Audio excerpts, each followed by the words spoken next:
Ladies and gentlemen, welcome to another episode of At the Buzzer Sports, where we talk all things basketball all the time. And my name is John Drummond. Today is another episode of John's Rants, where I take an unedited video and just turn my camera on, turn my ring light on, turn my microphone off, clean up my office real quick, and I just talk about basketball because I think about basketball a lot. If you guys know, I have a unhealthy addiction to the sport. I have an unhealthy addiction of watching the game and watching the game 2 to 3 times before I talk about it. And, you know, this is just another hypothetical. And if you guys saw the title, you pretty much know what we're going to be talking about. Who is going to be the better, or who is going to be a better team, and who would win in a 7-game series? The current Suns with Steve Nash, prime Steve Nash, or the current Dallas Mavericks with prime Dirk Nowitzki? Now, this is something that crossed my mind about 2 days ago, and I was always going to make a video about it. I went live on TikTok to see where their heads were, just to see, like, who do they think they would win? And they just say the Dallas Mavericks. A lot of people were saying the Dallas Mavericks, and a lot of people were saying the Mavs would wash them. I don't necessarily think it's a wash, because when we talk about it, both teams are going to be pretty bad defensively. And when we talk about it, the starting lineup for the Dallas Mavericks is going to be Luka at the 1, Kyrie at the 2, Klay at the 3, Dirk at the 4, and I'll put Derek Lively at the 5. When we have the Phoenix Suns, their starting lineup is going to be Steve Nash at the 1, Devin Booker at the 2, Bradley Beal at the 3, Kevin Durant at the 4, and Jusuf Nurkic at the 5. And one thing that I love about both of these additions is the Phoenix Suns get something they need, which is a floor setter, a floor general for their offense. They definitely needed a point guard, and we're going to get into why in a second. And then Dirk Nowitzki adds something that fits the Dallas Mavericks scheme. You know, they run a spread pick and roll, whether it's Dirk picking and popping, or whether it's Derek Lively rolling to the rim. There's going to be something you're going to have to commit to, and it's probably not going to be the best thing to commit to every single possession, especially when we look at a spread pick and roll between Dirk and Luka Doncic, both in their prime, because I know we got a year of Dirk Nowitzki and Luka Doncic, but when we look at both of them in their prime, and then you have floor spacers all around the floor, whether it's Klay or Kyrie, or even if you want to throw Quentin Grimes in there for some possessions, or Jaden Hardy, it's going to be tough to really pick your poison. You're going to have to pick your poison in that pick and roll constantly. You're going to have to pick your poison in that pick and roll constantly, whether you're going to blitz Luka Doncic or you're going to fully commit to Dirk Nowitzki. And I saw this on Mind the Game. I don't know if you guys watched that podcast with LeBron James and JJ Redick. You don't blitz Luka Doncic. You don't blitz Luka Doncic, because Luka Doncic is always going to make the right play.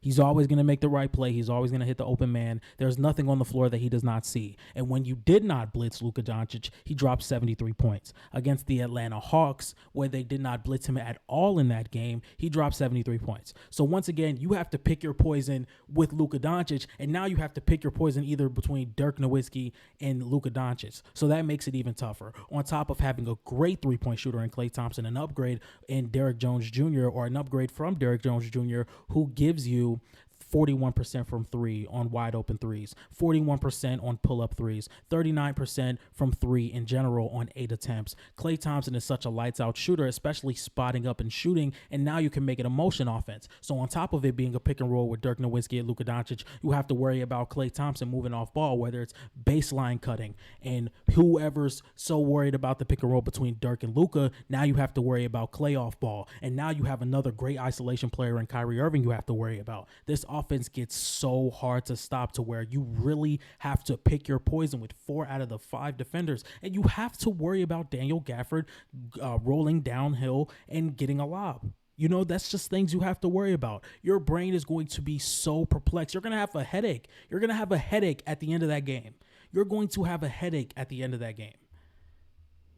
And one thing before we get into the Phoenix Suns, it's going to be very tough. You know, it's even whether it's Derek Lively setting a spread pick and roll. Now you have Dirk, Klay, and Kyrie spacing the floor all around the floor, to whether Dirk can be a very good spot-up shooter at the 3 and at the mid-range. And now you have Kyrie Irving, who either can attack a closeout or can hit the open shot. Klay Thompson, who is extremely efficient at hitting the open shot. There's almost no way you can stop this offense.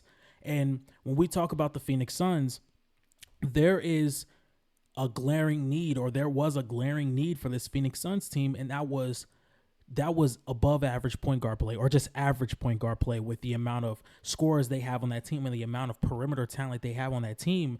You give them Steve Nash, who is a top 3 playmaker of all time, and now this team just reaches another level. This team just reaches another level, or they get bigger by such a wide margin. And when we look at the Phoenix Suns in clutch games, they had a winning percentage of 48%, which landed them at 16th in the league last year. They led the league in turnover points per game against the Minnesota Timberwolves. They were third in turnovers, and they had the 23rd offensive rating in clutch games. That's not good. That's not good for a team like Phoenix that has all this talent and all this off-ball ability and all these great shooters in Bradley Beal, Devin Booker, and Kevin Durant. Not to mention they had Grayson Allen as well, who led the league in three-point percentage. There's no way they should have these bad of numbers when it comes to taking care of the ball and being clutch in clutch scenarios. So now that you have Steve Nash, it's definitely going to show. It's definitely going to show in late game scenarios. And what makes it so much better for me is Steve Nash is a guy who does not need the ball in his hand. I mean, at his peak, 16, 17, 18 points per game, 50, 40, 90. He's not a ball stopper. When we see guys in the NBA now, they're especially a lot of point guards, with how much scoring responsibility that point guards have had to take over the years with guys like SGA, Trae Young, Ja Morant. These guys are ball stoppers. They're not really efficient off the ball, especially guys like Trae Young and Ja Morant. And Steve Nash is exactly the opposite. He's not going to have to give you 26 to 27 points a night. He's going to give you that 18 points, maybe those 5 or 6 rebounds, maybe those 10 assists. And the offense doesn't never have to stop moving. The offense never has to stop moving. And that's what I think is going to make it so hard to guard them, because on top of Steve Nash being able to find anyone, anywhere on the floor, you have to worry about Kevin Durant, who's one of the greatest mid-range shooters of all time. You have to worry about Bradley Beal, who once led the league in scoring. You have to worry about Devin Booker, who had a generational stretch in the playoffs where he was extremely efficient. So this team is going to give you a headache, just like how the Dallas Mavericks were. And when we talk about them lining up against each other in a 7-game series, I'm going to take the Dallas Mavericks. But the thing that upset me when I was live on TikTok was these people were saying that the Dallas Mavericks were washing them. And I don't think it's a wash whatsoever, because once again, both of these teams are going to be garbage on defense. They're going to be garbage. But one thing that I would take over the Suns if I'm Dallas is they can have that scheme to where we can send everything to Derek Lively. We can send as much as we possibly can to Derek Lively. And I think he's the best defender on the court. He's the best defender on the court. There were days where Bradley Beal was a solid defender. But I think those days are far gone. And then Devin Booker had a great showing defensively in the Olympics, but I don't think that's anything of significance when you have to guard Kyrie Irving or Luka Doncic play in and play out, because I think Devin Booker would be the best perimeter defender for that Suns team. And it's not really going to mean much when you have to guard Luka Doncic play in and play out. So I would definitely take the Dallas Mavericks. I think Dirk's going to be an extreme problem for them, but I also think Kevin Durant's going to be an extreme problem for the Mavericks. But when we lean to who is the best defender on the court, I think it's Derek Lively, and I think that's going to matter in a 7-game series. So, ladies and gentlemen, once again, this is just my regular rant, where we go about maybe 10 minutes, maybe a little bit under, and we just talk about basketball and things that have been on my mind lately. I don't really do much research for these type of videos. This is just something to where whatever's in my head, I can just get it out without really talking about stats or just doing much research for the video, just talking about what goes through my head.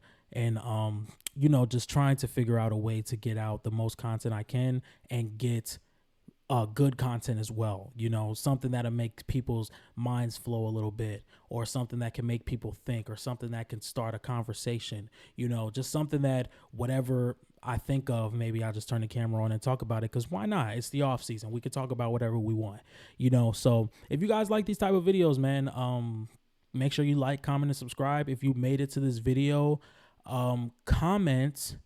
If you made it to this video, comment UFC 4. Comment UFC 4. Comment UFC 4. That's the last game I've been playing. That's the last game I've played on my PlayStation. So comment UFC 4. Anyway, if you guys like this type of content, make sure you like, comment, and subscribe. And I'm out. Peace.